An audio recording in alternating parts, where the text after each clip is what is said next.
الحمد لله نحمده ونستعينه ونستغفره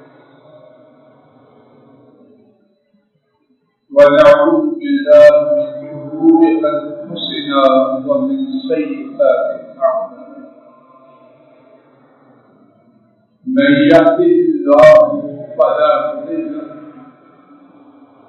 ومن يضلل فلا هادي له وأشهد أن لا إله إلا الله وحده لا شريك له وأشهد أن محمدا عبده ورسوله صلوات ربي وسلامه عليه.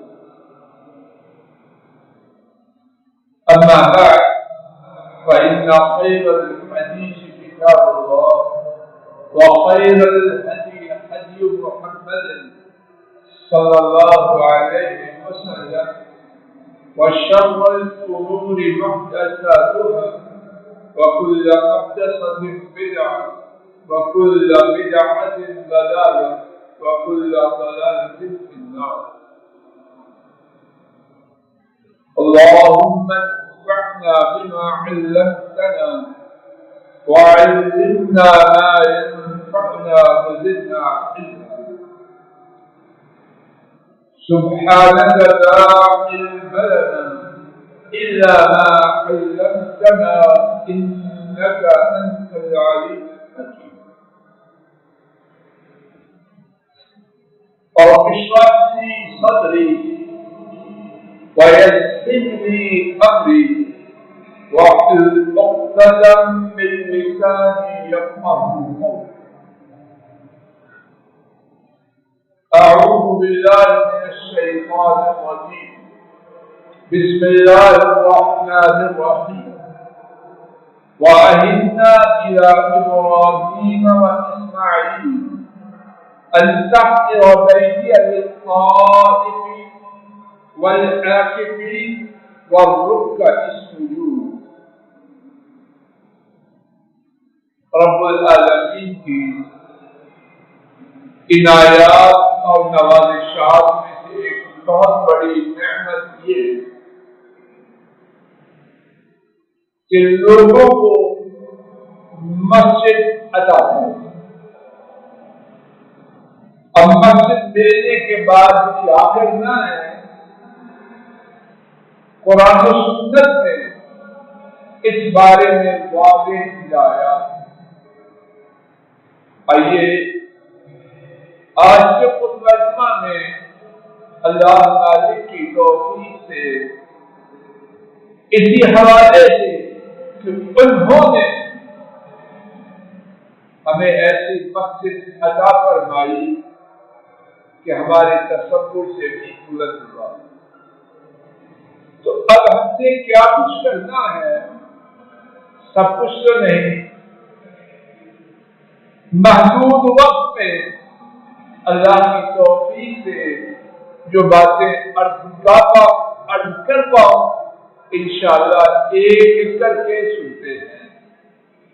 پہلی بات، اللہ تعالی نے ابراہیم اور ان کے صاحبزادے اسماعیل علیہ السلام کو حکم دیا کہ انہوں نے اللہ تعالی کی عطا کردہ مسجد بیت اللہ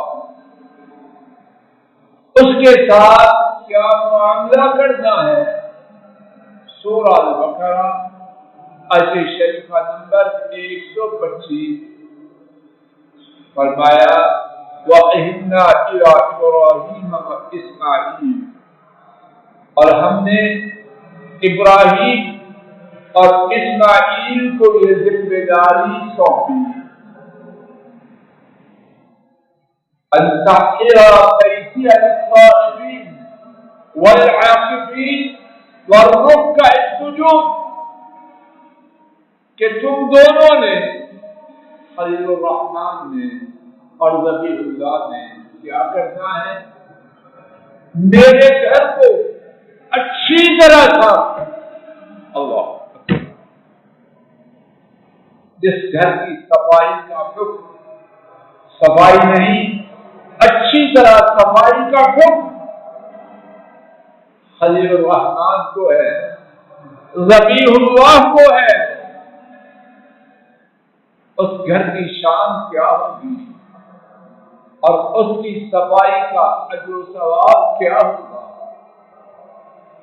یہ کہ تم دونوں اچھی طرح صاف کرو، میرے گھر کو طواف کرنے والوں کے لیے، اعتکاف بیٹھنے والوں کے لیے، اور رکوع اور سجدہ کرنے والوں کے لیے۔ تو مسجد کے ملنے کے بعد مسجد والوں کی ذمہ داری ہے اس کو اچھی طرح صاف کریں۔ اور یہاں افسوس کی بات ہے، دل نہیں چاہتا لیکن کی جائے، لیکن فائدے کے لیے۔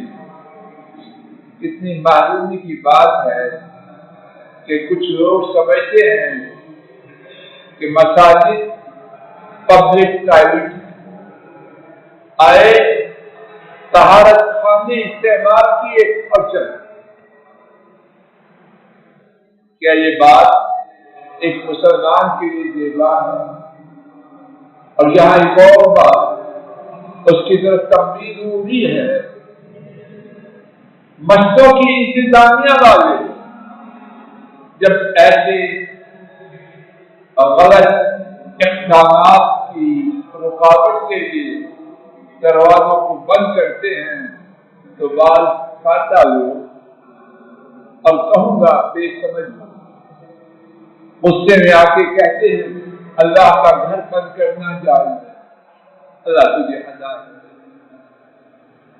اللہ کا گھر بند کرنا جائز نہیں، ہاں 24 گھنٹے گندگی کے لیے کھلا رکھنا، اور ایک بڑی تعداد اگر دروازہ کھلا رہے، آئے، طہارت استعمال کی اور اس کے ساتھ اور کتنے کام کریں اور چلے گئے، تو کیا ان کے لیے مسجد کے دروازوں کو کھلا رکھنا روا اور درست ہے؟ اور ان کی وکالت کرنا یہ مسجد کی خدمت کرنا؟ تو مسجد کے حقوق میں سے پہلا حق اللہ مسجد دے، اس کی ستھرائی کے لیے، پاکیزگی کے لیے تا حد استطاعت کوشش کرنا۔ امام ابن ماجہ اما عائشہ رضی اللہ تعالی عنہا سے روایت کرتے ہیں، نبی محترم صلی اللہ علیہ وسلم کے بارے میں اما عائشہ بیان کرتی ہیں، نبی کریم صلی اللہ علیہ وسلم نے حکم دیا محلوں میں مسجد بناؤ، اور بس وَأَن تُطَيَّبْ وَتُطَهَّرْ، مسجد بناؤ، ان میں خوشبو لگاؤ اور ان کو اچھی طرح صاف ستھرا کرو۔ مسجد کے حقوق میں سے دوسرا حق یہ ہے کہ مسجد میسر آنے پر فرض نمازیں مسجد میں ادا کی۔ کسی عاقل بالغ مرد اس کے لیے اجازت نہیں کہ فرض نماز مسجد کی بجائے بغیر عذر کے اپنے گھر میں۔ آئیے اس بارے میں قدر تفصیل باہوالا ایک ایک کر کے اپنے اپنے فائدے کے لیے سنیں۔ حضرات عائشہ، ابو داؤد، ابن ماجہ، ابن منذر، ابن حبان، دارقطنی اور بغوی نے 6 محدثین حضرت ابن عباس رضی اللہ تعالی عنہما کے حوالے سے روایت، نبی کریم صلی اللہ علیہ وسلم نے فرمایا من سمع النداء فلم يأته فلا صلاة له إلا من عذر. جس شخص نے اذان کو سنا اور عذر کے بغیر مسجد میں نہ آیا اس کی نماز نہیں. دوبارہ کا بات کرتا ہوں. 6 محدثین نے حضرات آئمہ ابو داؤد، ابن ماجہ، ابن منذر، ابن حبان، دارقطنی اور بغوی نے ابن عباس رضی اللہ تعالی عنہما سے روایت کیا. جس شخص نے اذان کو سنا عذر کے بغیر مسجد میں نہ آیا اس کی نماز نہیں. عذر کیا ہو؟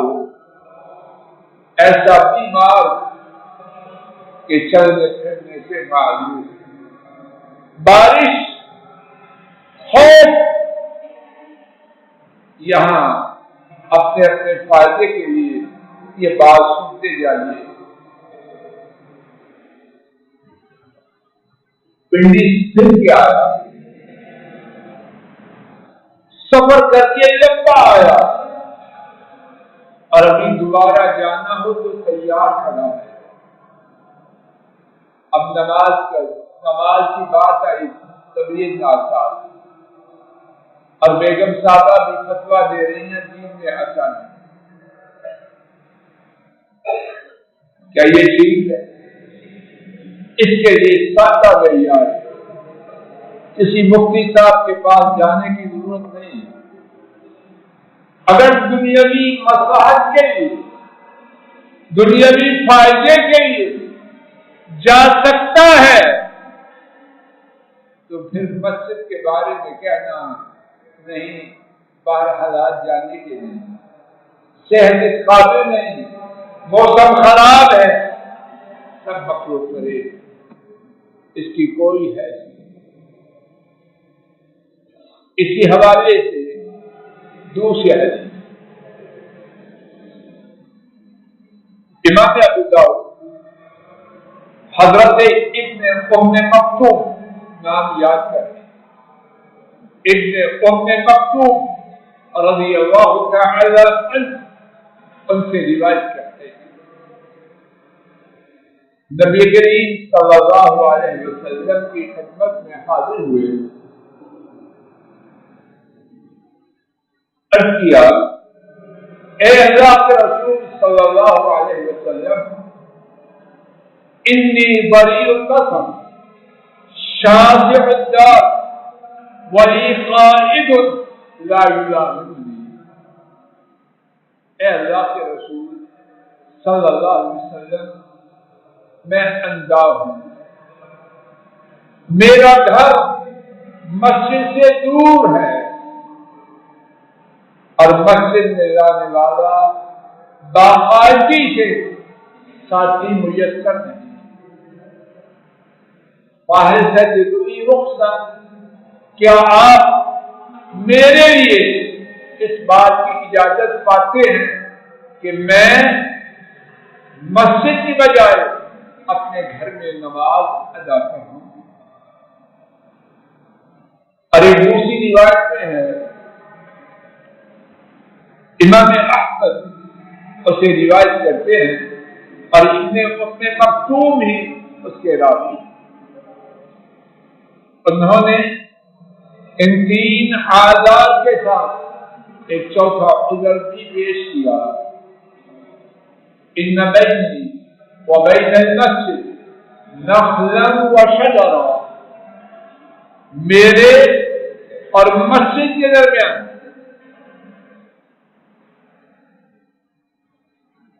درخت ہیں اور کھجوریں ہیں. مقصد کیا؟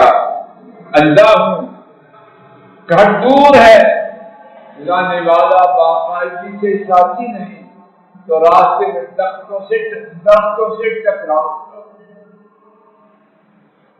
اور ایک چوتھی روایت میں ہے امام ابو داؤد، امام ابن خزیمہ اور امام حاکم نے اسے روایت کیا، ایک پانچواں عذر بھی بیان کیا۔ ان المدینہ کثیرۃ الحمام والسباع، مدینہ طیبہ میں کیڑے مکوڑے اور درندے بہت زیادہ ہیں، 5 آزاد۔ اور امام طبرانی کی حضرت ابو امامہ رضی اللہ تعالی عنہ کے حوالے سے روایت میں 6واں اور 7واں عذر بھی عرض کیا، یا رسول اللہ صلی اللہ علیہ وسلم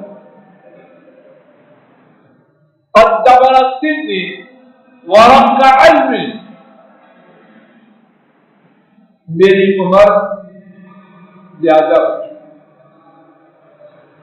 نمبر 7، میری ہڈیاں کمزور ہیں، 7 آزار زیادہ، میرے ساتھ امیوں پہ شمار کیجیے۔ آنکھوں سے اندھا ہوں، نمبر 1۔ نمبر 2، میرا گھر مسجد سے دور ہے۔ نمبر 3، مسجد میں باقاعدگی سے جانے والا ساتھی ہے۔ نمبر 4، میرے اور مسجد کے درمیان درخت اور کھجوروں کے درخت۔ نمبر 5، مدینہ طیبہ میں کیڑے مکوڑے اور درندے بہت زیادہ ہیں۔ نمبر 6، عمر زیادہ ہو چکی ہے۔ اور نمبر 7، ہڈیاں کمزور ہیں کہ جسمانی طور پہ کمزور ہیں۔ چاہتا کیا ہوں؟ کیا آپ میرے لیے یہ اجازت پاتے ہیں کہ میں مسجد کی بجائے اپنے گھر میں نماز پڑھ لیا کروں؟ نبی کریم صلی اللہ علیہ وسلم نے پوچھا، جہاں رہتے ہو اذان کی آواز آتی ہے کہ نہیں؟ عرض کیا جی آتی ہے، تو کیا کریں؟ لا اجد لک رخصہ، میں تیرے لیے مسجد کی بجائے گھر میں نماز پڑھنے کی کوئی اجازت نہیں پاتا۔ یا اللہ مجھے اور آپ کو ہدایت۔ ہم میں سے اندھا کون ہے؟ کون ہے اندھا؟ اور باقی 7 آزار کس میں ہیں؟ اپنے دنیاوی فائدے کے لیے میں آپ کہاں نہیں جاتا، جاتے نہیں جاتے، منڈی میں نہیں جاتے، اور کہاں کہاں کا سفر نہیں کرتے۔ اب جب مسجد کی باری آئی تو سارے بہانے ہماری نگاہوں کے سامنے آ گئے، اس کو دھوکہ دینے کی میں آپ کوشش کر رہا ہوں۔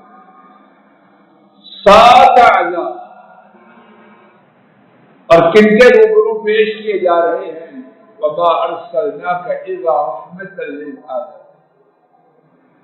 فَبِمَا رَحْمَةٍ مِّنَ اللَّهِ لِنتَ لَهُمْ، جنہیں اللہ نے اہل ایمان کے لیے نرم کیا، ان کے روبرو کہ اہل ایمان سے ان کا تعلق ان کی جانوں سے زیادہ۔ اور یہی نہیں، ایک روایت میں فرمایا فاتحہ، نماز مسجد میں ادا کرنے کے لیے آؤ۔ ایک دوسری روایت میں فاجب، اللہ کی طرف سے مؤذن نے بلایا ہے، اب رکنے کی گنجائش نہیں، اس کی آواز کو قبول کرو۔ اور ایک تیسری روایت میں ہے وَحَيَّ عَلَنْ، آؤ اور جلدی آؤ، آنا ہی نہیں بلکہ اپنے کام کاج چھوڑ کے فوراً آؤ اللہ کے لیے۔ میں آپ مسجد کے بنائے جانے پر اگر شادہ پڑھ رہا ہے الحمدللہ، یہ یقینا خوشی کی بات ہے، لیکن کیا میرے اور آپ کے خلاف گواہی دینے والے نہ بن جائے۔ اسی حوالے سے آج کے خطبہ جمعہ کی تیسری دلیل امام بخاری حضرت ابو ہریرہ رضی اللہ تعالی عنہ سے روایت ہے، نبی کریم صلی اللہ علیہ وسلم نے فرمایا والذی نفسی بیدہ لقد هممت ان آمر بحسب فیحسب، اس ذات کی قسم ایک ایک لفظ پر غور کرنا، ارادہ ہے ٹھیک حدیث شریف کا ترجمہ آپ تک پہنچا۔ فرمایا قسم ہے اس ذات کی جس کے ہاتھ میں میری جان ہے، یقیناً ایک دفعہ نہیں، دو دفعہ یقیناً میں نے ارادہ کیا نہیں، میں نے عزم کیا، پختہ ارادہ کیا اس بات کا ایندھن کو جمع کیا جائے اور اس کے ٹکڑے کیے جائیں، فیحسب، حافظ ابن حجر لکھتے ہیں کہ ٹکڑے کیے جائیں تاکہ ان میں آگ خوب روشن ہو جائے۔ جب ایندھن چھوٹا ہوگا آگ فوراً بڑھ۔ فرمایا پھر میں ایک شخص کو حکم دوں وہ اذان دے، ایک دوسرے شخص کو حکم دوں وہ جماعت کروائے، اور میں کہاں جاؤں؟ ان لوگوں کے گھروں کی طرف جاؤں جو گھروں میں موجود ہیں، اور سنن ابی داؤد کی روایت میں ہے ان لوگوں کے گھروں کی طرف جاؤں جو بغیر عذر کے نماز اپنے گھروں میں پڑھتے ہیں، تو کیا کروں؟ ان کے گھروں کے سمیت ان کو جلا کے ختم کر دوں۔ حضرات اللہ کے لیے توجہ کرنا ہے، معاملہ بہت سنگین ہے۔ اس حدیث شریف میں کتنی بات ہے؟ نمبر 1 قسم کھا کے فرمایا، اور وہ قسم نہ بھی کھائے تو سچی ہے۔ نمبر 2 دفعہ یقیناً فرمایا۔ نمبر 3 فرمایا کہ میرا پختہ ارادہ ہے۔ نمبر 4 ایندھن جمع کروں اور اس کے ٹکڑے کر دوں تاکہ آپ خوب روشن ہو جائے۔ نمبر 5 خود جماعت نہ کرواؤں، ایک دوسرے شخص کو جماعت کروانے کے لیے مقرر کروں، اور کہاں جاؤں؟ ان لوگوں کے گھروں کی طرف جو گھروں میں نماز پڑھتے ہیں، بے نماز کی بات نہیں، جو گھروں میں نماز پڑھتے ہیں بغیر عذر کے۔ نمبر 6 یہ نہیں فرمایا کہ ان کو جلا دوں، فرمایا اچھی طرح جلا۔ اور نمبر 7 صرف انہیں ہی نہ جلاؤں، ان کے جو گھر ہیں انہیں بھی جلا دوں، مالی سزا بھی ہے اور بدن بھی۔ مسجدوں میں آنے کے حوالے سے خواتین ان کے بارے میں بھی اللہ کی توفیق سے بعد سماعت نہ کرنا۔ امام مسلم حضرت ابن عمر رضی اللہ تعالی عنہما سے روایت کرتے ہیں، نبی کریم صلی اللہ علیہ وسلم نے فرمایا خواتین کو مشقوں میں اپنا حصہ لینے سے نہ روکو۔ خواتین کا بھی مشقوں میں حصہ ہے، جب وہ اللہ کی رحمتیں لینے کے لیے مشقوں میں آنا چاہیں، تم سے اجازت مانگے تو فرمایا ان کو روکو نہیں۔ ابن عمر رضی اللہ عنہما ان کے بیٹے امام احمد کی روایت میں انہوں نے اپنے ابا سے یہ حدیث سنی تو کہنے لگے ہم تو ضرور روکے۔ ابن عمر فرماتے ہیں میں تجھے حدیث سنا رہا ہوں اور تو کہہ رہا ہے ضرور روکے گے۔ راوی بیان کرتا ہے کہ اس کے بعد ابن عمر جتنی دیر زندہ رہے اپنے اس بیٹے سے گفتگو نہ کی۔ حدیث کے بعد اپنی بات کرے تا زندگی اس سے بائیکاٹ۔